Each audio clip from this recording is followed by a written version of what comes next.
ये तो सच है मेरे सतगुरु, तेरे बिन जीना हम पाएंगे। ये तो सच है मेरे सतगुरु, तेरे बिन जीना हम पाएंगे। तूने रहम जो हम पर किए, कैसे उनको भुला पाएंगे। ये तो सच है मेरे सतगुरु।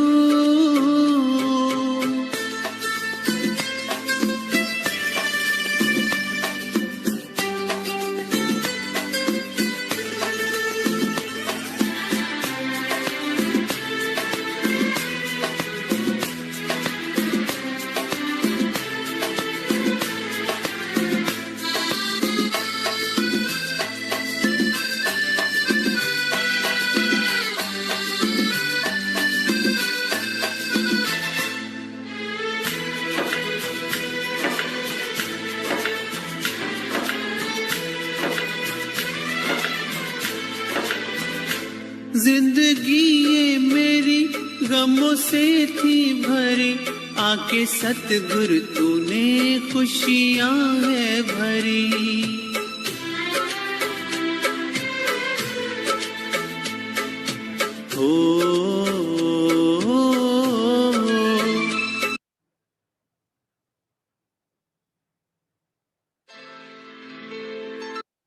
मेरे सतगुरु, तेरे बिन जीना हम पाएंगे। तूने रहम जो हम पर किए, कैसे उनको भुला पाएंगे। ये तो सच है मेरे सतगुरु।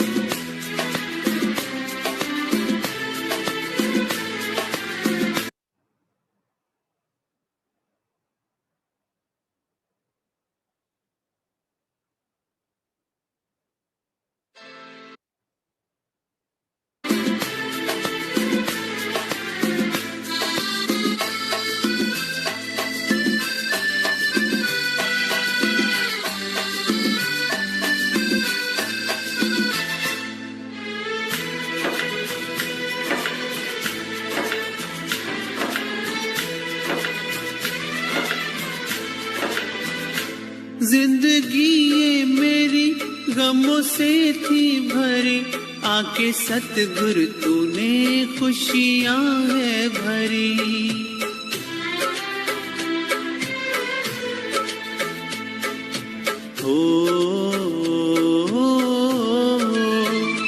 जिंदगी ये मेरी गमों से थी भरी, आके सतगुरु तूने खुशियां है भरी। आपके जो ये एहसान है, कैसे उनको भुला पाएंगे। तूने रहम जो हम पर किए, कैसे उनको भुला पाएंगे। ये तो सच है मेरे सतगुरु।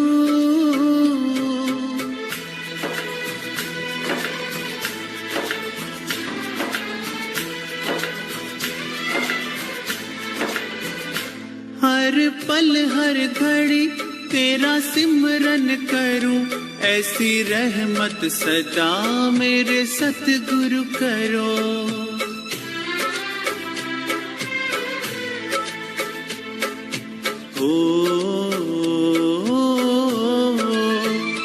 हर पल हर घड़ी तेरा सिमरन करूं, ऐसी रहमत सदा मेरे सतगुरु करो। सेवा सिमरन और ध्यान करूं, चरणों की धूल बनूं। तूने रहम जो हम पर किए, कैसे उनको भुला पाएंगे। ये तो सच है मेरे सतगुरु।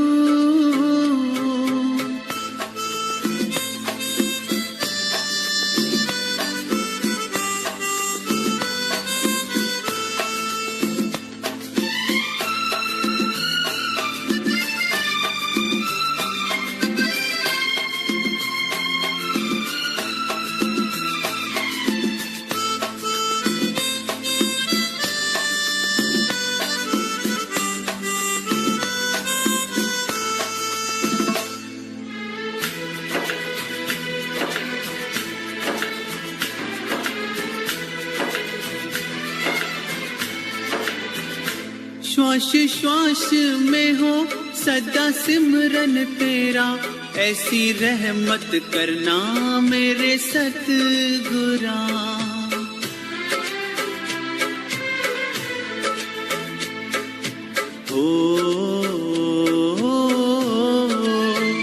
श्वास श्वास में हो सदा सिमरन तेरा, ऐसी रहमत करना मेरे सतगुरा।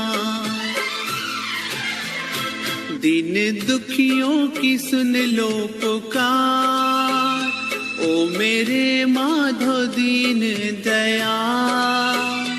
तूने रहम जो हम पर किए, कैसे उनको भुला पाएंगे।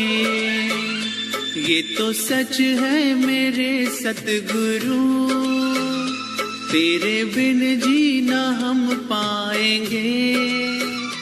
तूने रहम जो हम पर किए, कैसे उनको भुला पाएंगे।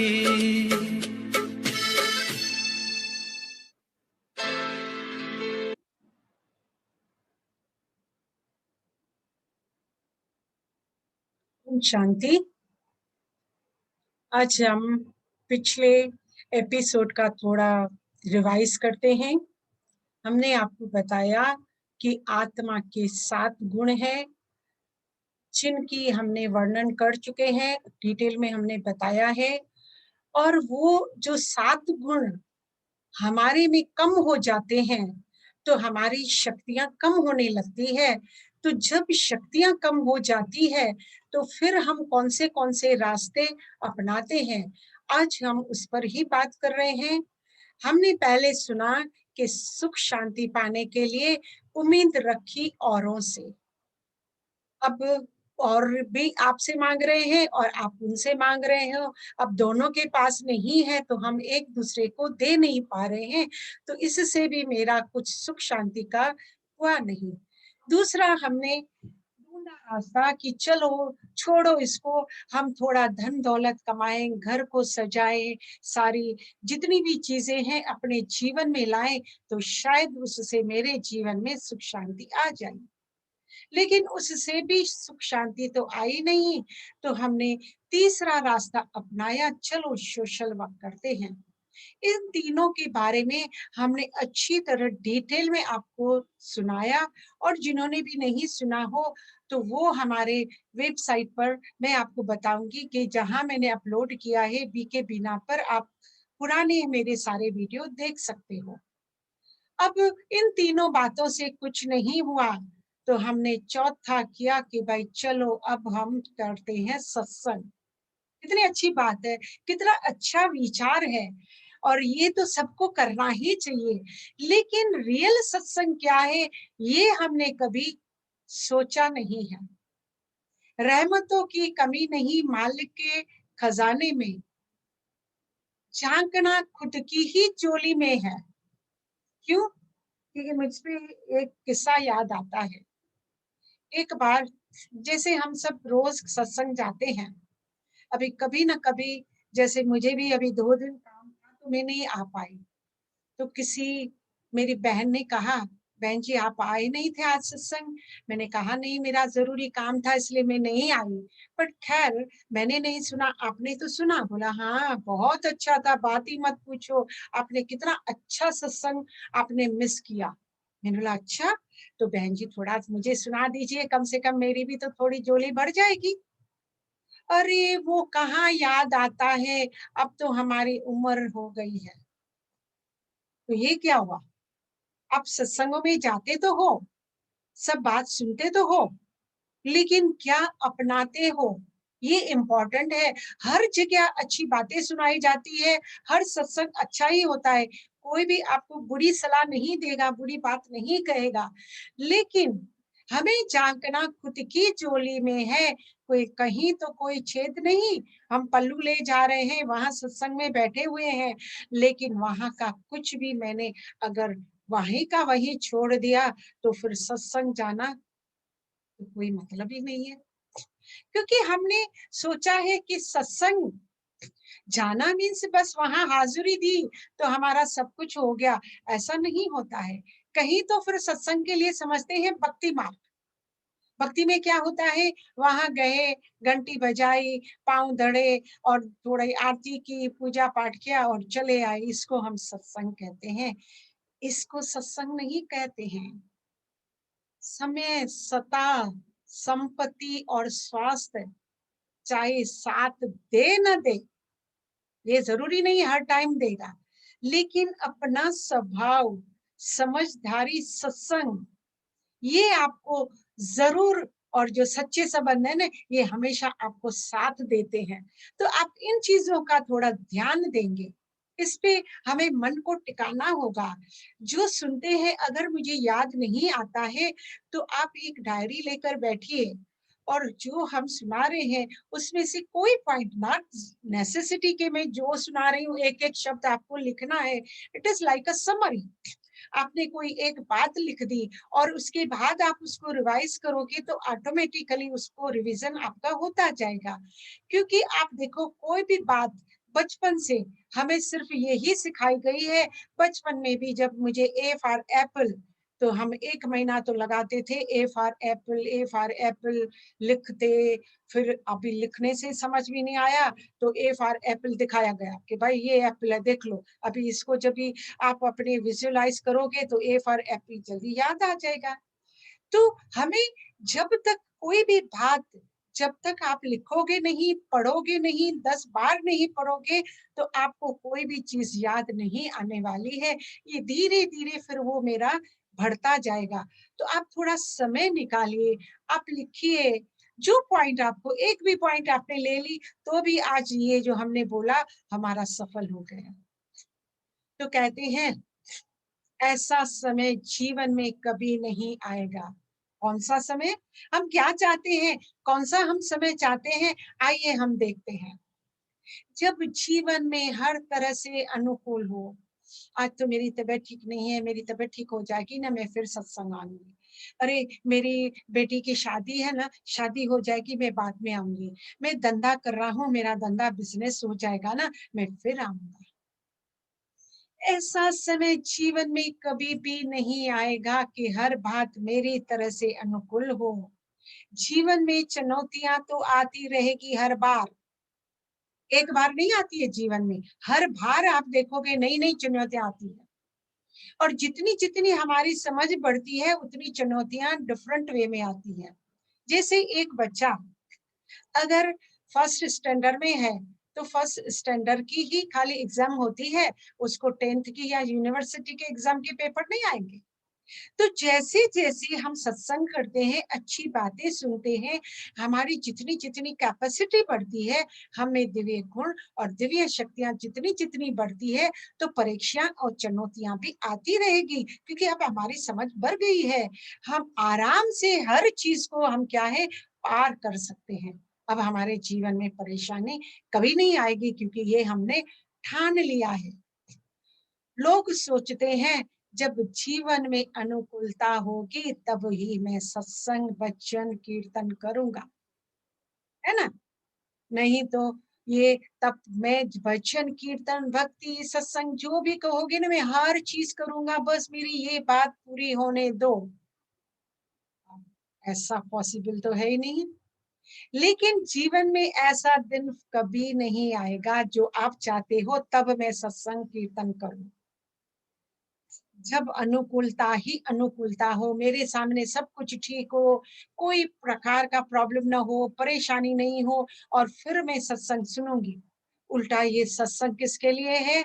हमारी सामने जो चुनौतियां आती है, जो अनुकूलता आती है, उस सिचुएशन में मुझे कैसे अपने को संभालना है। सत्संग तो इन बातों को संभालने के लिए ही होता है। ऐसे नहीं कि ये ठीक हो जाएगा, मैं फिर करूंगी, फिर तो फायदा ही नहीं है। इसलिए कहा, ऐसा कभी भी समय नहीं आएगा। प्रकुलता हर समय नहीं बनी रहेगी, क्योंकि ये जीवन भी एक सिक्के की तरह है। दोनों माइनस और प्लस तो होते ही रहेंगे।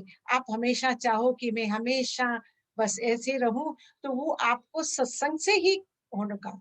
और सत्संग जितना सुनेंगे तो मन में जितनी शांति आएगी, तो प्रफुल्लता होए, चाहे परेशानी होए, चुनौतियां होए, कभी भी मुझे परेशान नहीं करेगी।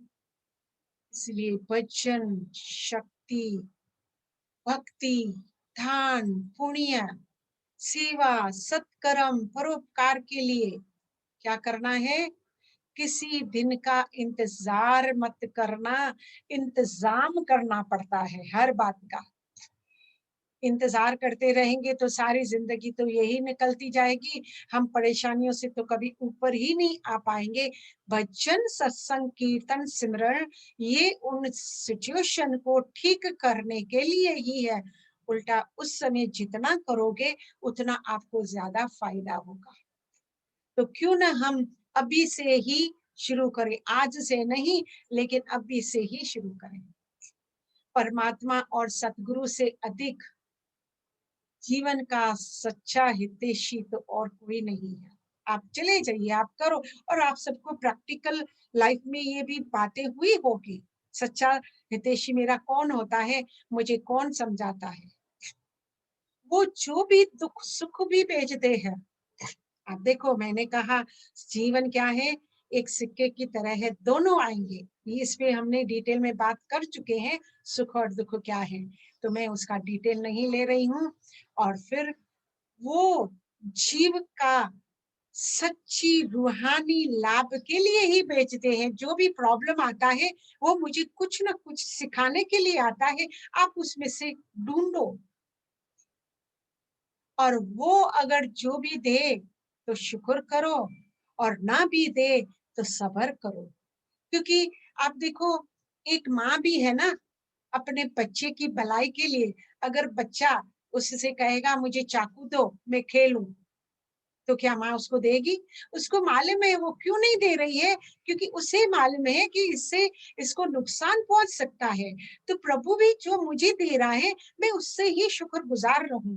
और बाकी जो मुझे चाहिए, वो माँ है मेरी, वो भी समझती है किस समय मुझे क्या चाहिए, वो हर समय पे ऑटोमेटिकली देगा।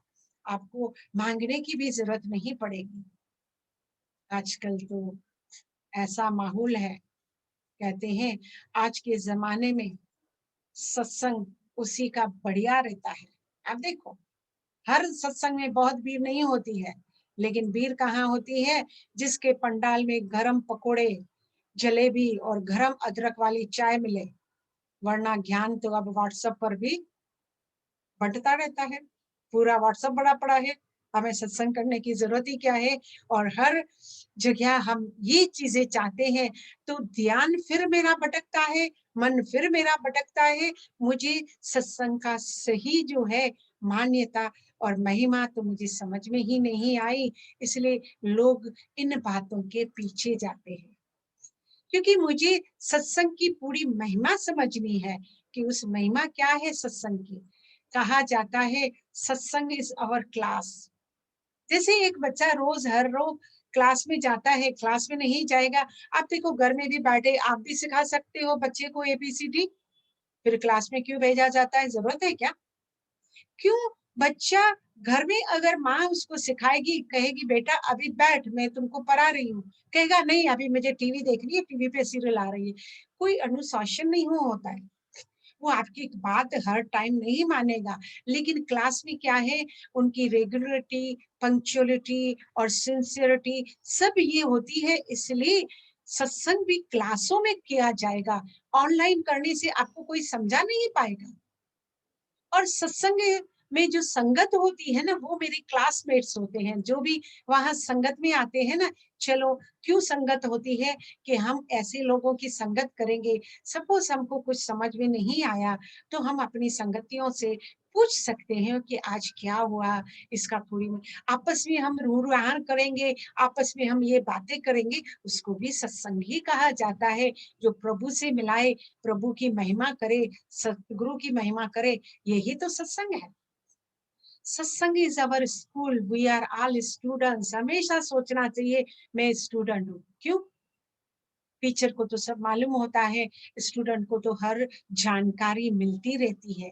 तो हम भी परमात्मा के स्टूडेंट हैं। और सतगुरु की वाणी इज अवर सिलेबस। जो हम सीख रहे हैं, सुन रहे हैं, ये हमारा सिलेबस है। और सिलेबस पे हमें तो ध्यान देना होता है। अगर हम पढ़ाई बरोबर नहीं करेंगे तो कौन सी मुश्किलें आ सकती है हमारे जीवन में। सिमरन इज अवर एग्जाम। जो मैं सीख रही हूँ, जो मैं सुन रही हूँ, उसको रिवाइज करना होता है, उसे रिपीट करना होता है। और कुछ न याद करने के लिए हम दूसरों को भी सुनाते हैं, तो भी हमारा सिमरन पक्का होता है। एग्जाम के लिए हमारी तैयारी होती है। और सेवा इज अ प्रैक्टिकल।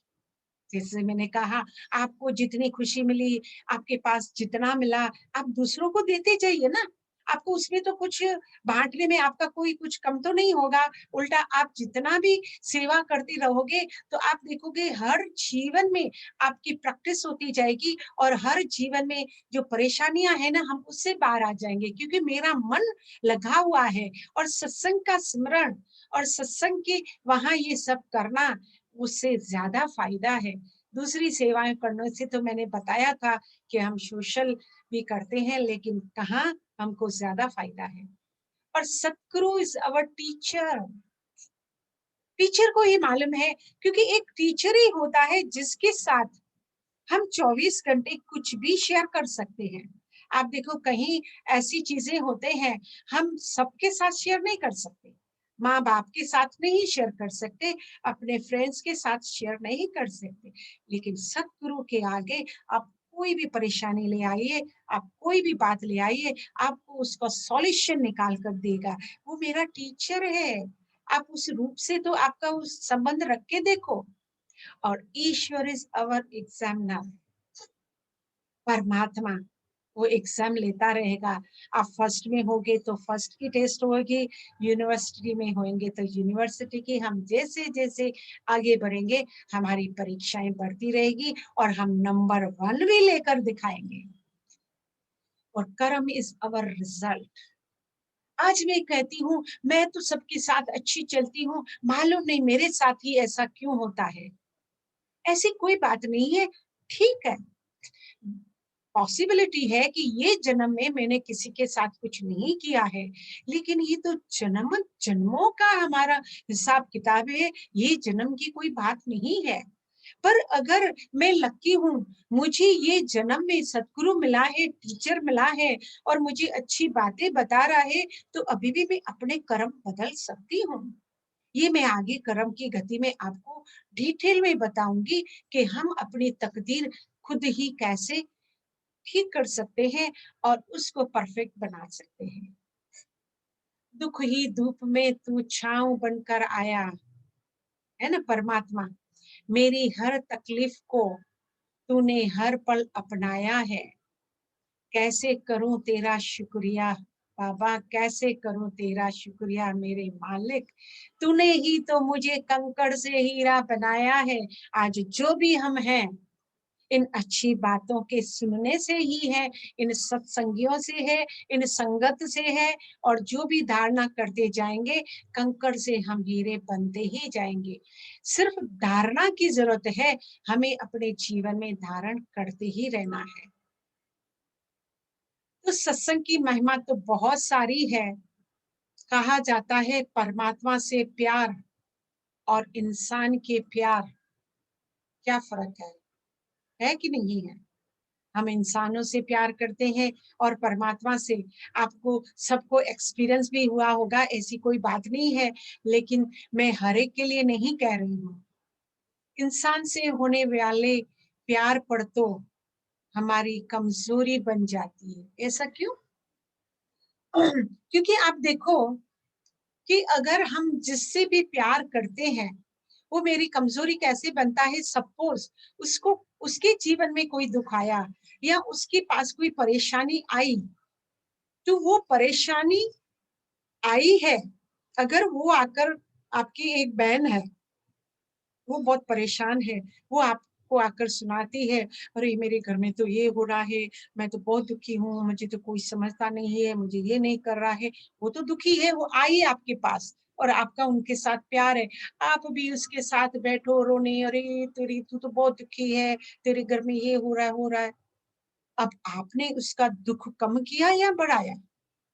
तो ये सत्संग, ये संगत जो मुझे सिखा रही है, मैं अब इन बातों से ऊंची हो गई हूँ। वो अपना दुखड़ा तो ले आते हैं इंसान, लेकिन उनके साथ में कमजोर ना बनूं, लेकिन मैं स्ट्रांग हूँ। मेरा परमात्मा से प्यार है, परमात्मा ने मुझे इतनी समझ दी है कि मैं दूसरों दुखियों का भी दुख दूर कर सकूं। तो मुझे दूसरों का दुख दूर करना है, न कि उनके साथ बैठकर रो कर भी उनका दुख बढ़ाना है। इसलिए कहा जाता है इंसान से होने वाले प्यार पर तो हमारी कमजोरी बन जाती है, लेकिन परमात्मा से प्यार करो तो हर मुश्किल हमारी खत्म हो जाती है। कोई भी मुश्किल आपके पास आएगा नहीं, क्योंकि उसके पास हमारे हर सवाल का, हर प्रॉब्लम का, हर जरूरत का रेडीमेड सवाल होता है, जवाब।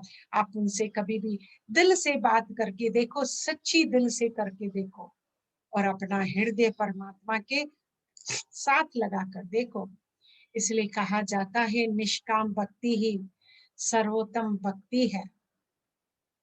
सेवा करनी है तो गड़ी मत देखो, लेकिन हम क्या करें, हमें तो देखनी पड़ती है, क्योंकि टाइम पर हमें सब कुछ पूरा करना होता है। लेकिन यहाँ मतलब कहने का है कि हम क्या है, घड़ी देखते हैं, जब बोर होते हैं तो हम घड़ी देखते हैं, है ना, कि जल्दी पूरा होए और हम छूटे और हम जाएं। यहाँ ऐसी बात नहीं है, क्योंकि हर चीज हमको सिचुएशन ऐसी होती है, अगर हम ज्यादा 8 बजे तक चलाएंगे तो वो चलेगा नहीं। इसलिए सेवा करनी है तो घड़ी मत देखो, कहा गया है प्रसाद लेना हो तो स्वाद मत देखो। आजकल तो लोग मंदिर में भी जाते हैं, वहां भी कमियां कमजोरियां निकालते हैं। आज तो प्रसाद में ऐसा था, आज वो वैसा था। भगवान का प्रसाद है, और जो मेरी तकदीर में था, जो मेरी नसीब में था, जिसने भी बनाया वो भी तो ह्यूमन बीइंग है, उन्होंने के भी थोड़ी कमजोरियां होती है, शायद वो परेशान हो और उसने बनाया हो, थोड़ी कमी आ गई है। लेकिन हम तो प्रसाद समझ कर लेते हैं, स्वाद कोई भोजन नहीं है। मंदिर में भी हम जाते हैं तो हम पेट भर भोजन करते हैं, वहां प्रसाद लिया जाता है, वहां भोजन नहीं किया जाता है। सत्संग सुनना है तो फिर जगह भी मत देखो, है ना। हम यहाँ नहीं जाएंगे, हम वहां नहीं जाएंगे, वहां ऐसा है, वहां ऐसा है, पूरा दिन हमारी बहानेबाजी होती है। आपको याद रहे कि हनुमान जुत्तियों में जाकर भी सत्संग सुनते थे। वो कभी ये जगह नहीं देखते हैं कौन सी जगह है। सत्संग मिल रहा है, मुझे प्रसाद मिल रहा है, मुझे अच्छी बातें है, तो मुझे न घड़ी देखनी है, न स्वाद देखना है, न जगह देखनी है। और विनती करनी हो तो स्वार्थ मत देखो। परमात्मा को जब हम प्रार्थना भी करते हैं ना, आप देखो, हम स्वार्थ की वजह से ही प्रार्थना करते हैं। भगवान, मेरा आज इंटरव्यू है, मुझे ना उससे ज्यादा दे देना। आज मेरे बेटे का साथ ये है, उसको ऑफिसर बना देना। आज मेरे पति का है, आज मेरे इसका है। पूरा दिन स्वार्थ से ही हम भगवान के जाके विनती करते हैं। कभी ऐसे कहा है, हे प्रभु, तू सारी दुनिया के, विश्व की आत्माओं को सुखी बना दे, सबसे बेस्ट तो यही है। और अगर हम सब भी बोल रहे हैं तो उसमें मैं भी आ गई, मेरा पति भी आ गया, मेरा बेटा भी आ गया, मेरे सारे रिश्तेदार भी आ गए, और वो स्वार्थ वाला भी नहीं हुआ। तो भगवान विनती भी उनकी ही सुनते हैं जो निस्वार्थ उनसे कुछ पुकारते हैं, सबके लिए पुकारते हैं। आप सबके लिए पुकारोगे तो उस सब में हम सब आ जाते हैं। हमको अपने अकेले के लिए एक मेहनत करें, क्यों ना हम सारे विश्व को साथ। आप देखो, मैं सुखी हूँ लेकिन मेरा पड़ोसी सुखी नहीं है, वो दुखी है, तो वो आपको भी तो दुख देगा ना। लेकिन मैं चाहती हूँ वो भी सुखी हो जाए, उसके पड़ोसी सुखी हो जाए, उनके पड़ोसी, सारी दुनिया सुखी हो जाए। इसमें तो परमात्मा देने वाला है, मेरी जेब से तो कुछ जाने वाला नहीं है।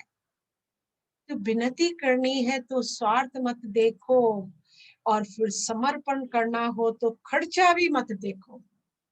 कहीं लोग तो कहेंगे हम इतना करेंगे उतना करेंगे। वैसे भी कहा गया है परमात्मा ने, देखो ये हर जगह कहा गया है, भक्ति में जाओ या कहीं भी जाओ, आपके पास जितना होता है उसका रेशो निकालना पड़ता है। एक होता है अपनी रोज की जरूरत के लिए, एक हिस्सा होता है दान पुण्य के लिए, एक हिस्सा होता है कि इमरजेंसी हमको कभी चाहिए, और एक हिस्सा होता है कि मुझे अगर बिजनेस बढ़ाना हो या मुझे कुछ ऐसी कुछ चीज चाहिए तो उस इमरजेंसी के लिए होना चाहिए। लेकिन सबसे बड़ा है कि मैं जब परमात्मा को वहां भंडारे में डालते हैं, वहां देखो, वहां तो रहमत देखना कि जरूरत से ज्यादा ही मिलता है।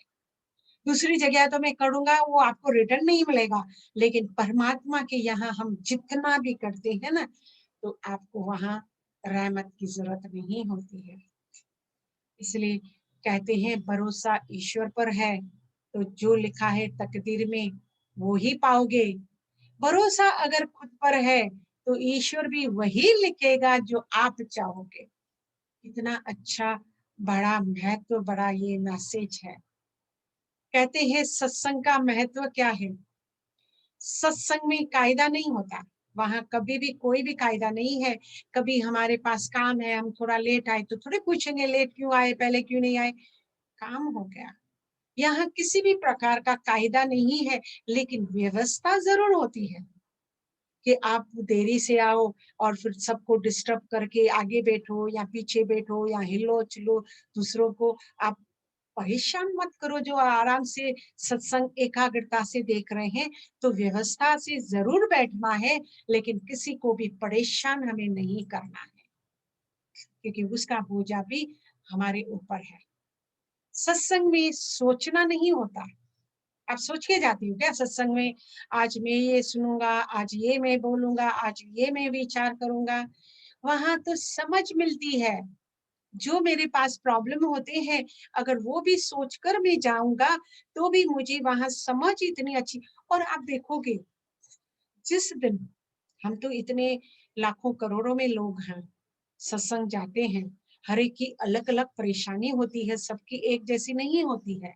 और उस दिन आप पाओगे कि भगवान को मेरी बात कैसे मालूम पड़ गई, उसने आज मेरे ही सवाल का जवाब कैसे दे दिया। आप करके देखो, ये हमारा अपना एक्सपीरियंस है। वो हमारी परेशानियां समझता है और उसी टाइम वो ही बातें चलती है जो हमारी समझ के लिए इम्पोर्टेंट है। सत्संग में कानून भी नहीं, अनुशासन जरूर है। सत्संग में बह नहीं, वहां तो भरोसा ही है। आप भरोसा करके देखिए, सत्संग में जाइए, आपके सारे भरोसे पूरे हो जाएंगे। किसी ने गुरुजी से सवाल पूछा, क्या सवाल पूछा, हम जब सत्संग सुनते हैं तो नींद बहुत आती है। हमने देखा है लोगों को, वहां नींद का है, घर में नींद नहीं आती है, वहां गोली लेते हैं, लेकिन सत्संग में आते हैं तो इतना उनको मजा आता है, इतना सो के उठते हैं और फिर समझते हैं हमने मेडिटेशन बहुत किया। बेसिकली वो सो रहे थे, लेकिन वो समझते हैं। तो सतगुरु से पूछा गया कि हमें वहां क्यों नींद आती है, बाकी सिनेमा या संगीत कार्यक्रम में होते हैं तब तो नींद नहीं आती, ऐसा क्यों। ये सबका सवाल है, हम सबका सवाल है। कि ऐसी जगह ही हमें नींद आती है। सिनेमा होता है, संगीत होता है, घर में शादी होती है, 1 महीने से फंक्शन चलते हैं और रात भर हम नहीं सोते हैं, तब तो हमें नींद नहीं आती है। तो सत्संग में ही सिर्फ हमें क्यों नींद आती है? क्यों? इंटरेस्ट कम है इसलिए? नहीं, गुरुजी ने जवाब दिया, बेटा नींद हमेशा फूलों की सेज पर आती है, कांटों पर नहीं आती। दूसरी जगह तो कांटे ही कांटे हैं, तो कांटे चुभेंगे तो आपको नींद कहाँ से आएगी? और यहाँ आते हो, इतनी अच्छी-अच्छी बातें सुनते हैं, मन इतना बहल जाता है, मन शांत हो जाता है, ऑटोमेटिकली कइयों के तो आँसू भी बहते हैं और कइयों का मन इतना खुश हो जाता है, मज़ा भी आता है और कइयों को तो थकावट इतनी होती है, इसलिए थोड़ी नींद आ जाती है। कितनी अच्छी बात है। हमें भी ये समझने की बात है, जब हमारी अच्छी बातें हमारे सामने चलती हो, तो हमको भी नींद। गुरु के वचनों को केवल कानों से नहीं सुनना है। हम जो सुना रहे हैं तो प्लीज़ सिर्फ़ कानों से नहीं सुनो, मन की गहराइयों से सुनो। और इसलिए तो मैं आप लोगों को टाइम भी देती हूँ। अगर आपको कुछ समझ में नहीं आता है, प्लीज़ आप मुझसे सवाल कर सकते हो। मैंने आप सबको अपना टेलीफ़ोन नंबर भी दे दिया है। अगर आप चलो यहाँ ज़ूम पर नहीं पूछना चाहते हो, पर्सनली भी 24/7 आई एम अवेलेबल। आपकी कोई भी परेशानी है, आप मुझसे शेयर कर सकते हो। हम आपकी परेशानी दूर करने के लिए बंदे-मान हैं। एक-एक वचन को हृदय में उतारना। ये गुरु की वाणी है, ये ईश्वर की वाणी है, ये मेरी नहीं है। हम तो निमित्त ये कार्य कर रहे हैं, दिया हुआ सब परमात्मा का है, इसमें मेरा कुछ भी नहीं है। तो प्लीज़ उनके वचनों को हृदय में उतारना और उस पर आचरण करना। आप एक बात पर आचरण करोगे, आपकी जीवन बदल जाएगी, ये मैं गारंटी देती हूँ। और ये ही गुरु के वचनों का सम्मान भी करो। सम्मान करने का मतलब क्या है? सम्मान कोई खाली हाथ से यूँ सलाम करने का या कुछ अच्छे शब्द बोलने का, वो सम्मान नहीं है। इसको सम्मान हम उसको कहते हैं कि जो चीज़ें हमने सुनी और हमने अपने जीवन में उसको धारण की, वो है सम्मान किया हमने, उनकी बातों को हमने मान दिया। 5 पहर धंधा किया, 3 पहर गए सोए, एक घड़ी न किया सत्संग, तो मुक्ति कहाँ से होए? समझ में आया कि जीवन मिला है, 24 घंटे हैं, 24 घंटे में तो हम क्या-क्या नहीं कर सकते और हमको सिर्फ एक घड़ी नहीं मिलती है, पूरा दिन मोह, ममता और दुखों से मुक्ति दिलाने वाला तो ये दुर्लभ सत्संग ही है और कोई आपको कहीं भी मुक्ति नहीं मिल सकती है। और इस पे मुझे एक छोटी-सी कहानी याद आ जाती है, पर समय है इसलिए मैं फ़ास्ट करूँगी, समय पूरा हो रहा है। एक बार नारद जी गए थे विष्णु जी के पास।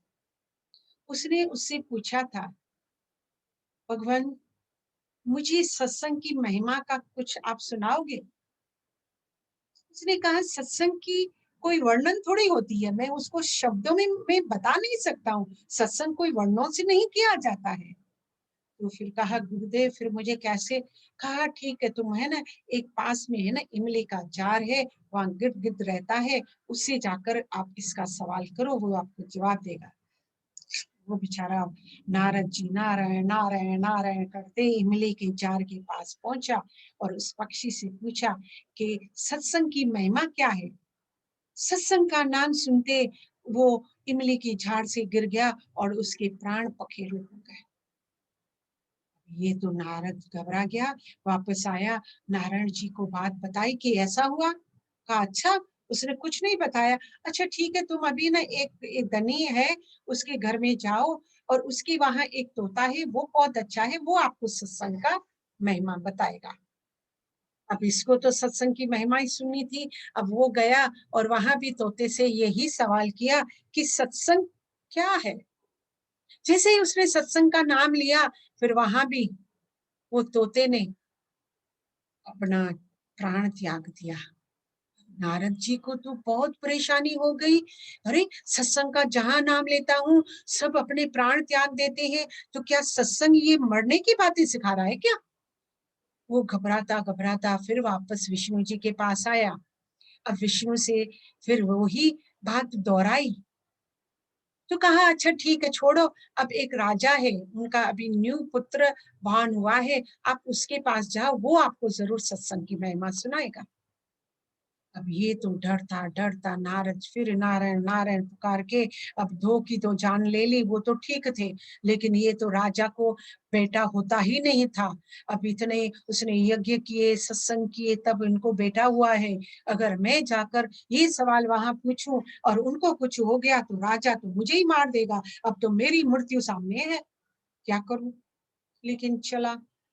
और वहां उसका नारद मुनि है, विष्णु जी का प्यारा भगत है, उसका आन मान शान से स्वागत हुआ।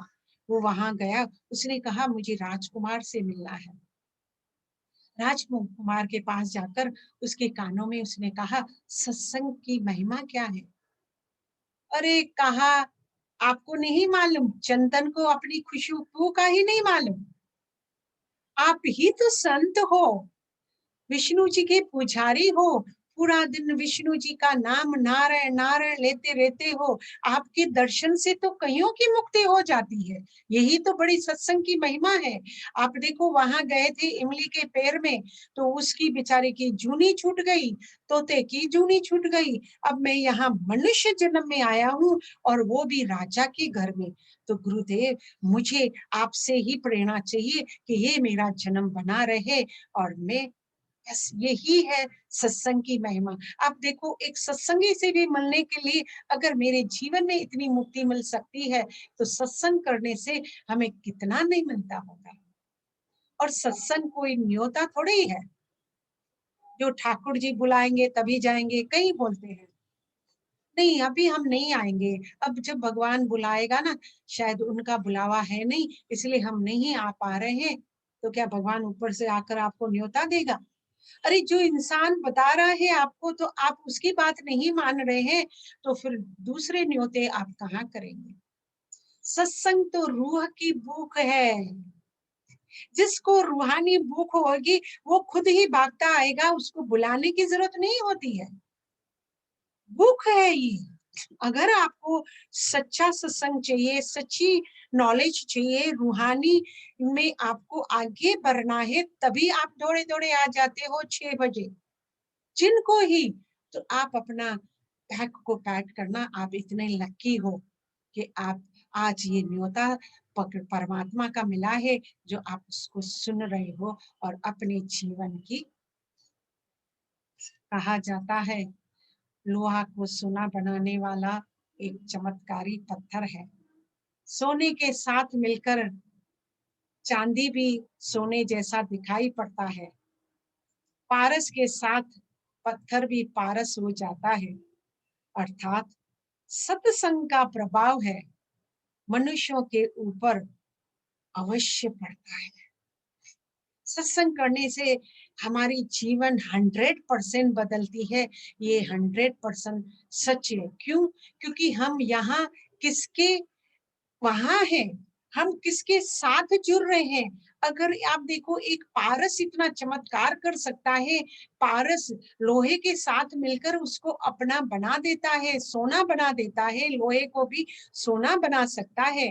तो हम तो ऑर्डिनरी मनुष्य हैं, परमात्मा के संग में रहेंगे, परमात्मा की बातें सुनेंगे और अपने जीवन में हम उसको धारण करेंगे तो 100% हम भी सोने जैसे बन जाएंगे और वो संतों की श्रेणी में भी हम आ जाएंगे जो दूसरों का भी उद्धार कर सकते हैं और दूसरों को भी शांति दे सकते हैं। शांति। अब हम करेंगे मेडिटेशन, अपनी रूह को परमात्मा से जोड़ेंगे और उसका आनंद लेंगे। हर रोज की तरह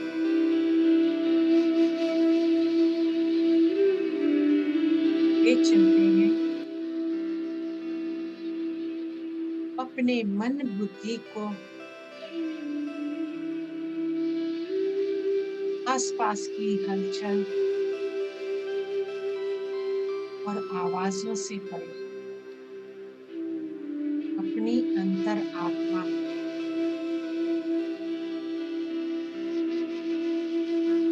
अपने आप को देखिए, पहचानिए। मैं कौन? मैं आत्मा, इस शरीर की मालिक, 5 कर्म इंद्रियों की भी मालिक हूँ। इसकी सूक्ष्म शक्तियाँ, मन बुद्धि संस्कार की भी मालिक हूँ।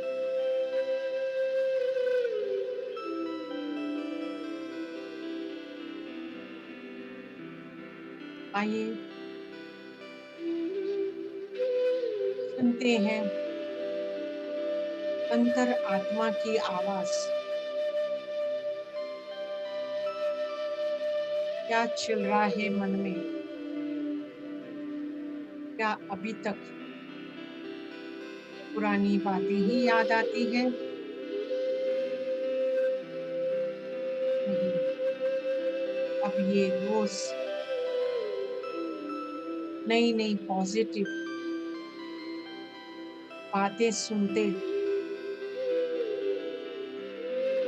उन पर विचार करते,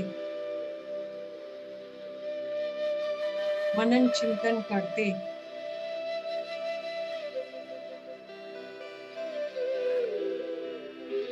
बिल्कुल पॉजिटिव हो गया है।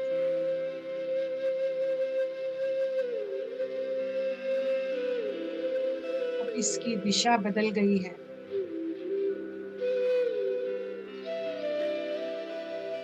ये चैनलाइज हो गया है। एक ही दिशा में चल रहा है। अच्छी सोच रख रहा है, अच्छे कार्य कर रहा है, अच्छे लोगों के संग में है, अच्छी बातें ही सुनकर याद कर रहे हैं। बस उन्हें ही दोहराते रहे, मन ही मन। इसको बाहर की आवाज में नहीं आना है। बाहर की आवाज में आते फिर मन भटक जाता है। बस आज से सिर्फ भक्ति, सेवा, सिमरन, सत्संग, निष्काम सेवा, बस यही लक्ष्य है। लक्ष्य को लेकर हर रोज मन में ये विचार ही लाएंगे।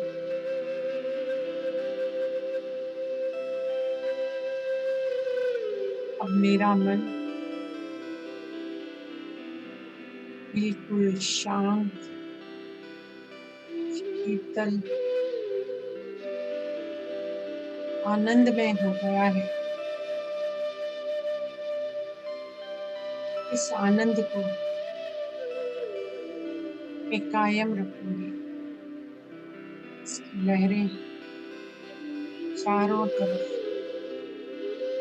अपने आसपास वातावरण के साथ विश्व में भी फैलाऊं।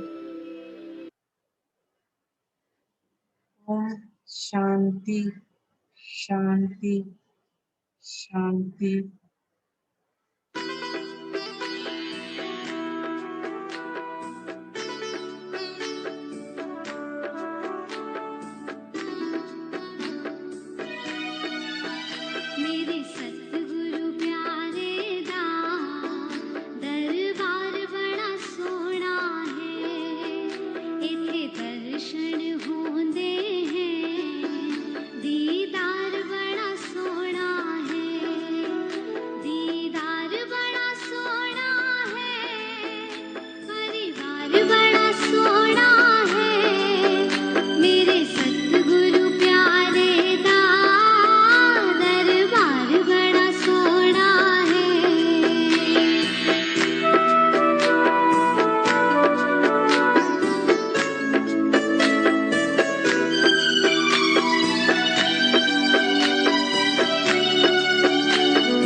तन मन रंग देते, रंगदार बड़ा सोना है मेरे सतगुरु प्यारे दा दरबार बड़ा सोना है।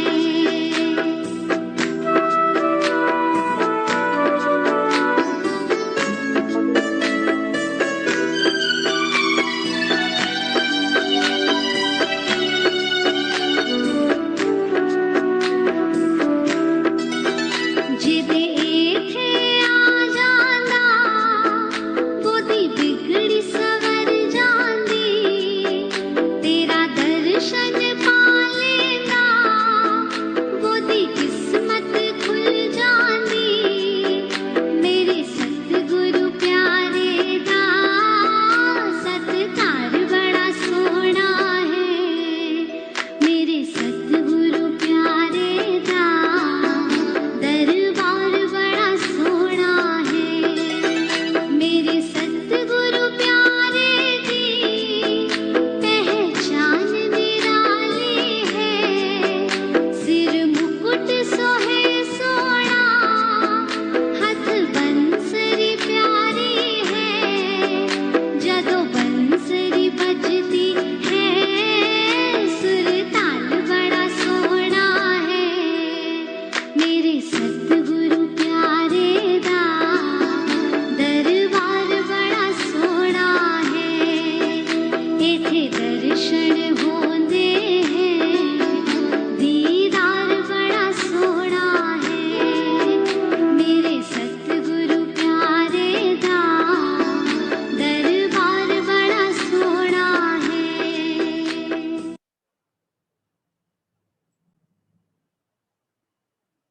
ओम शांति।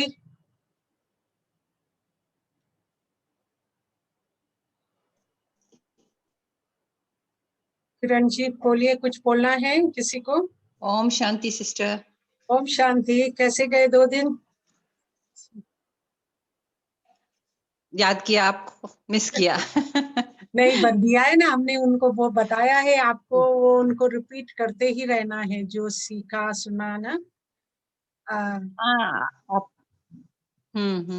वो